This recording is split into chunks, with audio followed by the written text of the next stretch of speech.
Hi, this is Lefty Dad, and today with PC Replay Baseball, I'm replaying the 1960 World Series that featured the New York Yankees against the Pittsburgh Pirates. And the first two games of the series will be at Forbes Field, and the Pirates won the first game. You can kind of look back at it here. They won 5-3. In real life, they won 6-4. A lot of hits in the game, and you can see that Mantle had 2 hits, Richardson had 2 hits, Dick Stewart had 2 hits, and Bob Skinner had 2 hits. Vern Law went the distance. He gave up 13 hits, but didn't walk anybody. And the Yankees had a lot of pitchers. Art Ditmore started the game. But let's get going with the game. We've got Bob Friend on the mound for the Pittsburgh Pirates. In 1960, he was 18-12, had a 3.00 ERA. And these are the actual lineups. So Tony Kubek will be starting things off. He was 1 for 4 in the first game. And Kubek is going to hit a long ball. We'll see if this goes out. I don't think it will, because Bob Friend, you can see up here, he's got 3 ones, and those are the numbers that prevent home runs. So there's a slight chance if he rolls a 6, and he does. Okay, well, now the slight chance continues. He's going to have to roll another 6 to get a home run, but in any event, he will get a base hit.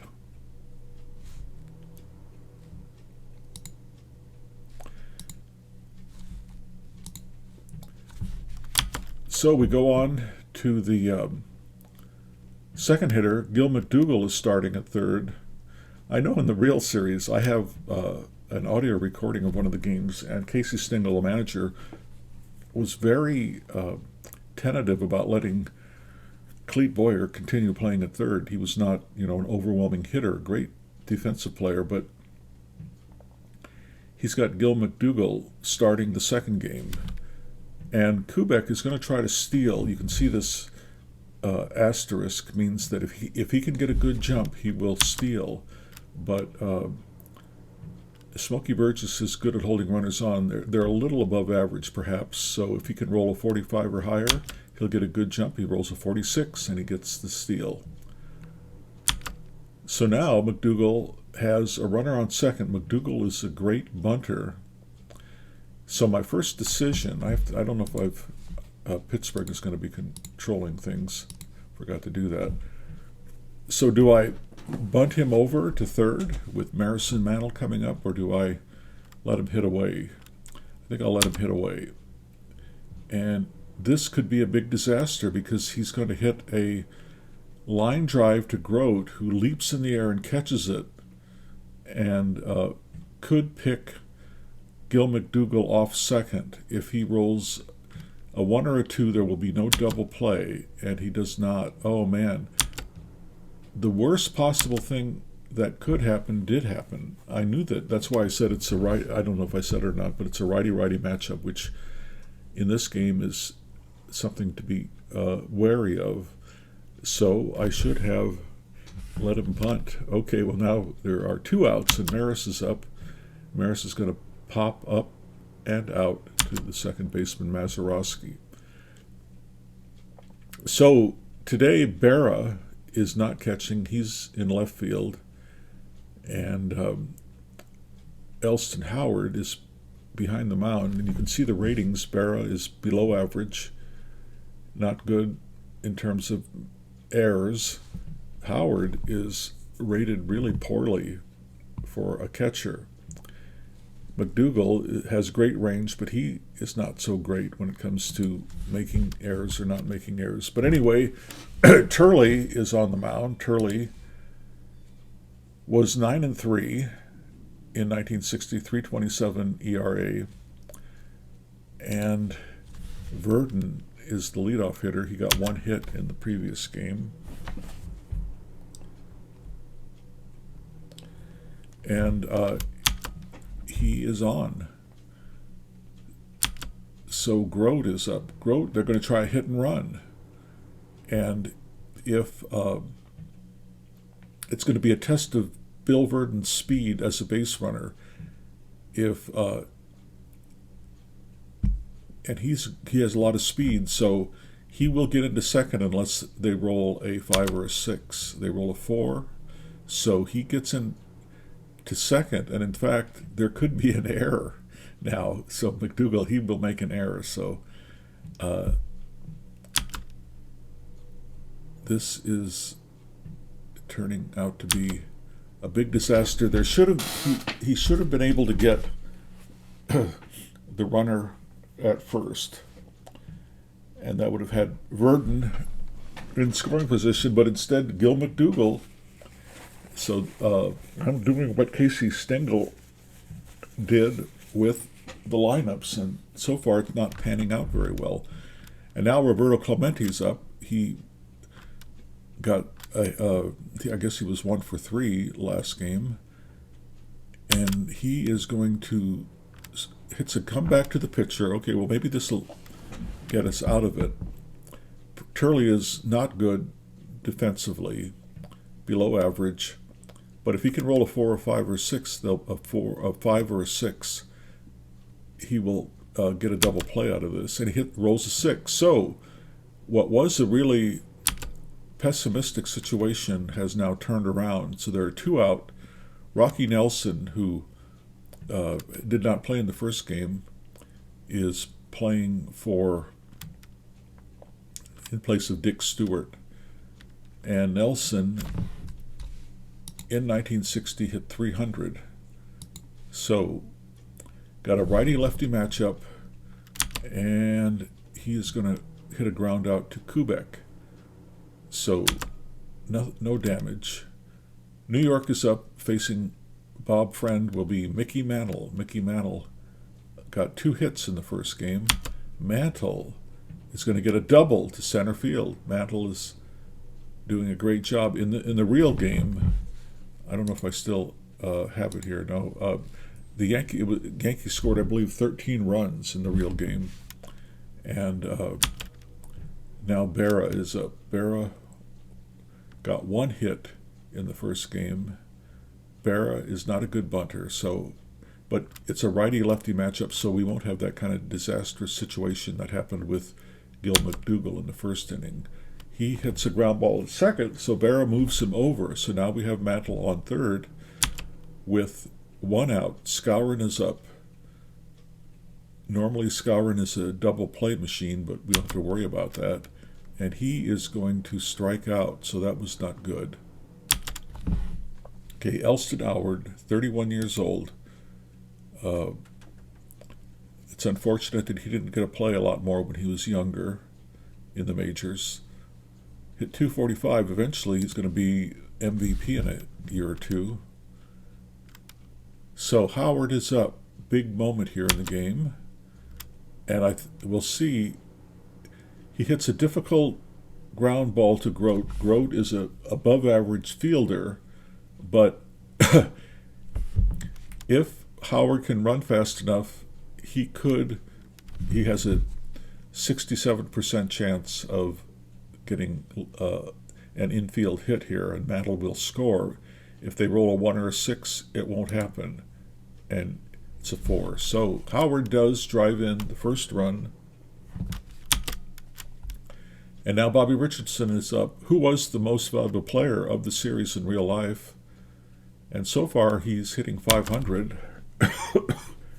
That will be a ground ball to the third baseman. So we go to the bottom of the second with the Yankees leading 1-0. Here's Gino Cimoli. He did not play in the first game. He hit 267 in 1960. So this will be a rare play. So we'll see what kind of rare play this is. There's a chopper down the line to third base, and McDougall throws it wide of Skowron. So this will be a test of Skowron's defensive ability. It looks like a 50-50 situation. If he rolls a 1 through 3, it'll be an error, and above a 3, it'll be an out, and they roll a 4. So things are going okay for the Yankees. They were able to scoop that ball. I guess he tagged the runner as he went running by him and got him before he was able to touch the bag. So we now have 1 out. Smokey Burgess is up, and Smokey almost got a single into right field, but Skowron was able to catch the ball thanks to the rating that Turley has up there with that asterisk after his 3. Now we have 2 outs. Don Hoke is up. Don got a hit in the first game, but he won't in this one. It's a line out to center field because Turley has really tough numbers up here in the 3 column, which is the hit column. So now we are at the bottom of the Yankee order. Turley is up. Turley flies out to center to Verdon. Kubek is up. He singled in his first at bat. He's going to hit a ground ball to the second baseman, Mazeroski. And now we have McDougal up. McDougal hit that double play. And he grounds out to the first baseman, who flips the ball to Friend, covering. We go to the bottom of the 3rd. Mazeroski is up. He had a hit in the first game. This will be a fly out to center to Mantle. Kind of a weird picture of Mantle out here. He looks like he's about 60 years old. And he was actually, well, it doesn't say here, but it will when he comes up to bat next. Friend is up. Friend strike. Oh, he hits a foul out to Richardson. Verdon is up. He walked to begin the game. It's going to be a tough ground ball to Richardson, but he's able to make the play. So 3 scoreless innings for Turley, and now I guess we'll wait till Mantle. Let's show Mantle. No, it won't tell how old he is right now. Maris, but he's the next batter up. Maris is up. He popped out to the second baseman. It's going to be a strikeout. So Maris in the series is batting below 200. Mantle is up. He was only 28 in 1960, and he doubled. So he's hitting 600 in the series, and Mantle is going to strike out. That brings up Yogi in left field today. Yogi, I think he hit 276. And Yogi, with a righty-lefty matchup, drops the ball into right field in front of Clemente. So we got a runner on with 2 outs. Skowron is up. Again, he's a real double play machine, but that's not going to happen here. But he strikes out. Friend is a good strikeout pitcher for 1960. A slim 1-0 lead, and here's Dick Grote, who was the batting champion in the National League in 1960. Grote grounds out to Richardson. Clemente's up. Clemente, tough play for Mantle in center. It's a looping drive. Mantle's running in, and if he rolls a 1 or a 2 on the 6-sided red die, he'll catch it, and he does not. Okay, so Clemente is on, and that's the first hit of the game for Pittsburgh. Turley has walked a hitter. Nelson is up. Righty-lefty matchup, and it's going to be a tough play for Berra. It's going to be difficult for Berra to catch this looping drive. In fact, it's going to be impossible. So Clemente goes all the way to third, unchallenged. Samoli is up. Samoli can't hit into a double play. We've got the infield back, or infield at the halfway position to try to get this double play. And he did ground out to the third baseman last time, so this is going to be a strikeout. That's even better. I guess a double play is better, but now there are 2 out. Burgess is up, and Burgess will hit this is going to be a rare play, and this will be a rare play. So we'll see. If you had the the board game, you would be able to see all these rare plays. And but this will it's a direct port of the board game. It's a bouncer back to the mound, roll against Turley's error rating, which is great because Turley has a 66. He does not make errors. So we continue this rare play, and Burgess is out to retire the side. So that was not really too rare of a play, because there are some really phenomenal, wild, rare plays in this game, more so than any other game that I've seen like this. Okay, Howard is up. So we have a real pitcher's duel. Howard is up. He got the base hit last time. This time it will be a strikeout. So for Friend, 5 strikeouts in 5 innings and no walks. Richardson is up. Richardson will ground out to the second baseman. I think he did that the last time he was up. And here's Turley. Turley will pop out to the second baseman. So we go to the bottom of the 5th. You can see that Friend has 11 more batters to hit, although he could possibly get a boost to face more batters. Same as Turley. And Turley is going to give up a single. There's a little base hit blooper right up over the second base bag into center, and Hope has the leadoff hit. So here's Mazeroski. Mazeroski is a good bunter. We're at halfway to try to get the double play, although McDougal is playing in against a bunt, and it will be a sacrifice bunt. This is to Skowron. He was back holding the runner on, and that puts Hope down at second with 1 out. Friend is up. Friend had a 0.68 batting average. He's the warrior, Bob, the warrior Friend. Does Turley have a nickname? Turley is Bullet Bob. All these guys have nicknames. Verdon, not Verdon. Grote, no. Clemente. Arriba. Nelson, no. Samoli, no. Hoke, no. Oh, he's Tiger. Tiger Hoke. And Mazeroski. That last name, Mazeroski, is enough. You don't need a nickname. Okay, Friend. 1 out. Runner in scoring position. They have to get Friend out. He tries to bunt. He's a good bunter. Tries to bunt him over, and he does. So we do have 2 out now. For Verdon, righty-lefty matchup, but we will go with that because Grote has the best batting average in the National League, and it will be a strikeout. Turley is really rising to the occasion, but he needs a little run support. So we're at the top of the order. Let's look at the Yankee nicknames. Tony has no nickname. Gil has none. Roger has none. The Mick, never heard that before. Yogi doesn't. The Moose, Skowron. I'm just joking about the Mick. And so we have the Mick and Moose. Kubek is up 1 for 2 in the game.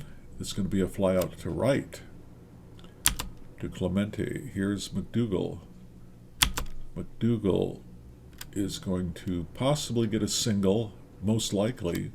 Forbes Field is a good hitter's park for base hits and things. So we'll see if the center fielder Verdon can get it. He could not. So we've got a runner on first with 1 out. Maris is up. Maris has to get things going. He was the MVP in the AL in 1960. But that's going to be a fly out to right field. So we'll see if the Mick can do something here.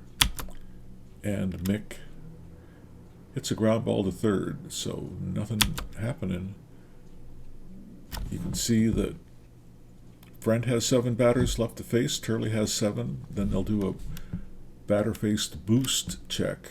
Turley is rated a 2, so it's not a sure thing. Friend, I guess we can't see what Friend, well, maybe we can. No, we can't. Grote leads off, and Grote is going to get a line out. That's because, like I say, Turley has really great hitter numbers that prevent hits, and he would have to have a 4 up here for Grote to have gotten a double. Okay, now we have Clemente up. Clemente, 1 for 2, hitting .400 in the series. Clemente hits a tough grounder to Richardson. It's off Richardson's glove. So now Clemente is on. 1 out. Nelson is up. And what will Nelson do? He is going to hit a short fly to center. Mantle gets it, 2 down. Samoli is up. And a righty-righty matchup. Samoli hits, will be a double in the corner. Could score, will score, I'm sure, Clemente.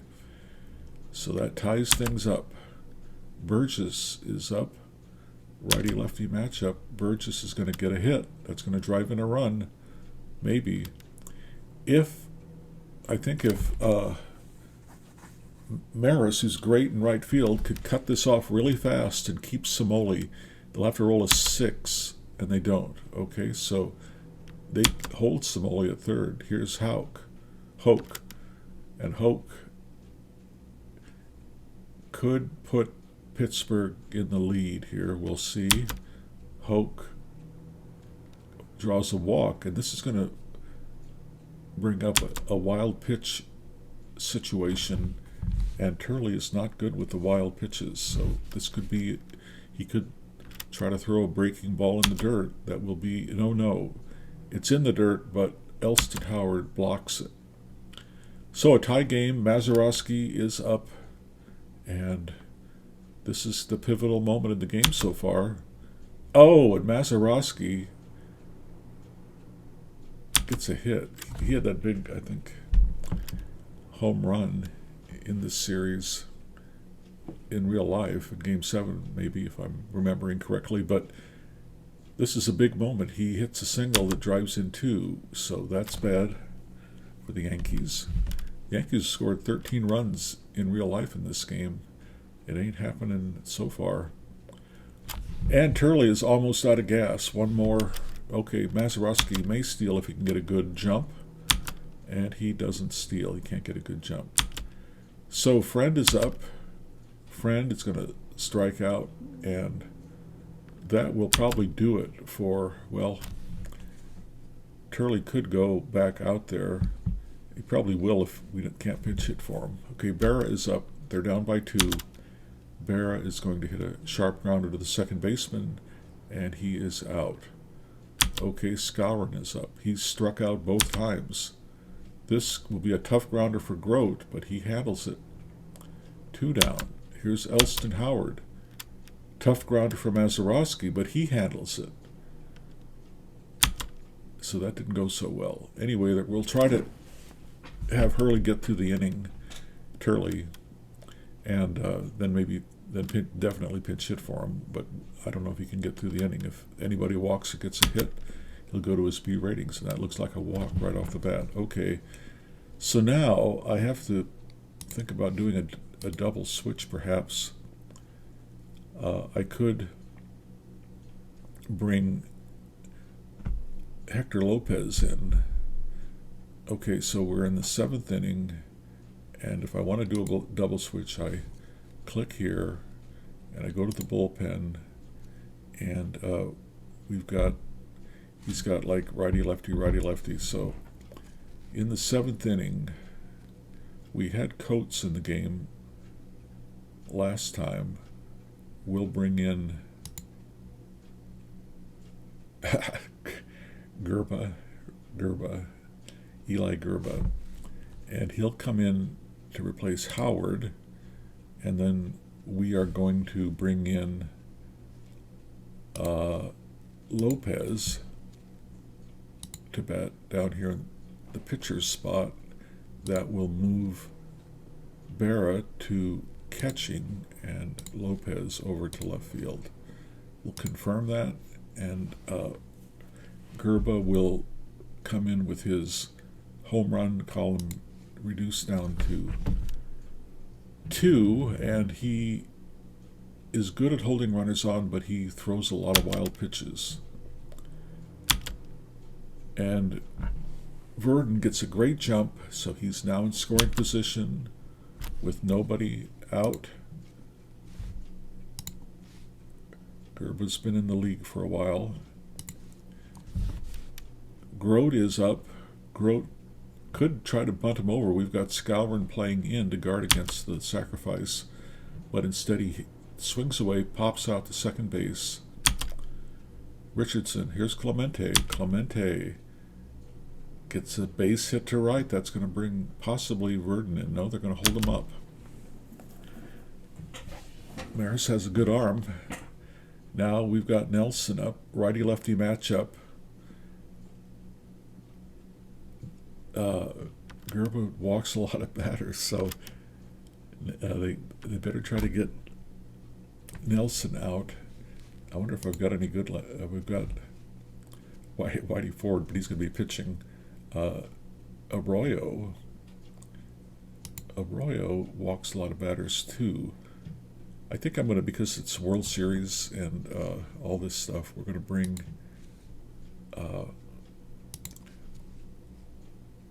I hope I didn't do, yeah, okay, I put Arroyo in here to pitch. Good. So Arroyo is going to be a lefty-lefty matchup. And we'll get the field back out there. And now Nelson is facing Arroyo. Oh, man. Well, I think if I had Gerba in there, he would have hit a home run. So the minimal amount of damage in a bad situation occurred. Arroyo came in with his home run column reduced to a 1 with a little 1 up here, so it's practically impossible to hit a home run. But if the right-handed pitcher would have been in here, it would have been a home run, 3-run homer. The game would have been out of control. So that was a good situation. It was a unfortunate situation, but it was minimized.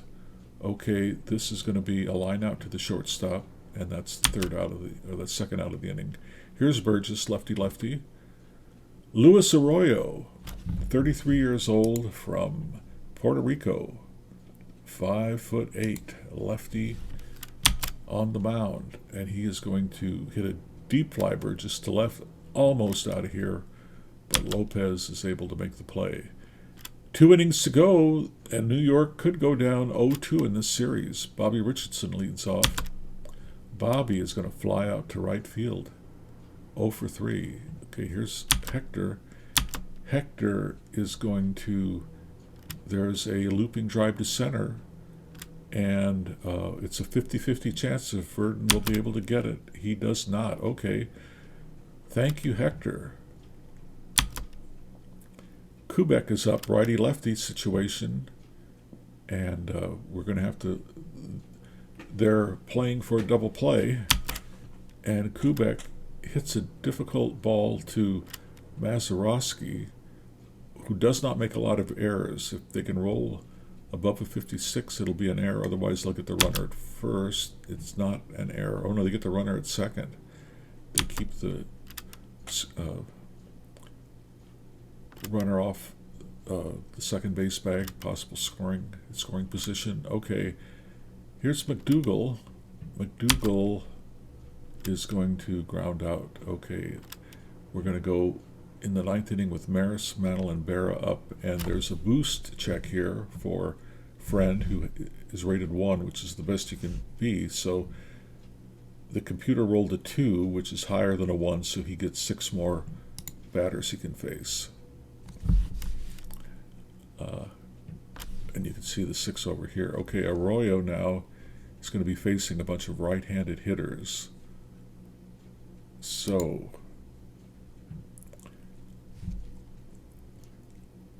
I did have Moss in here last game. I guess I had Coates in here. Here's Gabler. Maybe I'll bring Moss back in. I can always go to Chance if I have to. Okay.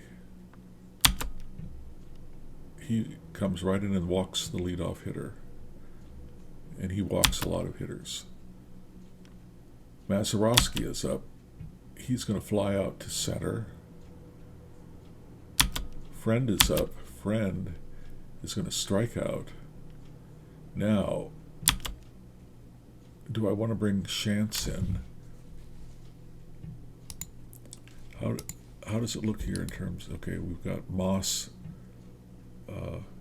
batting in the 7th position. We'll just let him stay in, and it's okay because he has pretty good numbers on the hit column, and if he had a 4, if they would have got the 4 down here, he would have hit a double, but instead it's a line out to Mantle, and they're bringing Stevens in to play first base to shore up their defense. We go to the top of the 9th, and we've got our all-stars up. I think they're all Hall of Famers. I'm sure they are. So we'll see if these Hall of Famers can bring victory. Again, in the real game, they got 13 runs. In this game, 1 run so far. Maris is up. He's 0 for 3. Really having a okay, this could be out of here. Well, it's a difficult park to hit a home run in, and Bob Friend doesn't give up home runs. So if he rolls a 6, it's a home run. No, it's a 5. But anyway, we have a runner on now. We're going to try to steal. And he has to roll a 44 to get a good jump. He doesn't get a good jump, so he doesn't take a chance. We're going to have him play safe now. Mantle is up. We just got to get some more base runners. We've got to get some hits. This is a long ball, and there's a little better chance that he's going to hit it out.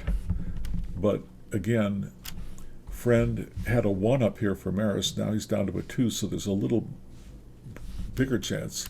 He probably will hit it out if he can roll a 6, but he doesn't. Okay, well, so we have runners on 1st and 2nd now. Yogi Berra is up. He hits into a lot of double plays. I could try to do a hit and run, but we're down 3 runs, so we're just going to let Berra try to hit it hard. He's a terrible bunter. Okay, that was close. It was in his home run column, but instead it's a short fly to left. Skowron is up. He's a double play machine. But I don't know. Who do we have on the bench here? We've got these guys who he was only up 4 times. Dale Long, who can play first base, but he's even a worse double play machine. So let Skowron hit. Skowron batted .309 that year, so we'll see if Skowron can do some damage here, or I think in the last game it ended with a double play. This is going to be probably a double play because Friend is good at turning it around here. If he rolls a 3, 4, 5, 6, it's a double play. It's a 5. I think we've had 2 games now that have ended with a double play. So Pittsburgh goes up 2-0. Yankees down 0-2. Most valuable player, Bob Friend. So if you like this video, please click the like button, subscribe if you haven't subscribed, and you'll find out if the Yankees can make a comeback. Other than that, this is Lefty Dad signing off from Forbes Field. Thanks for joining us.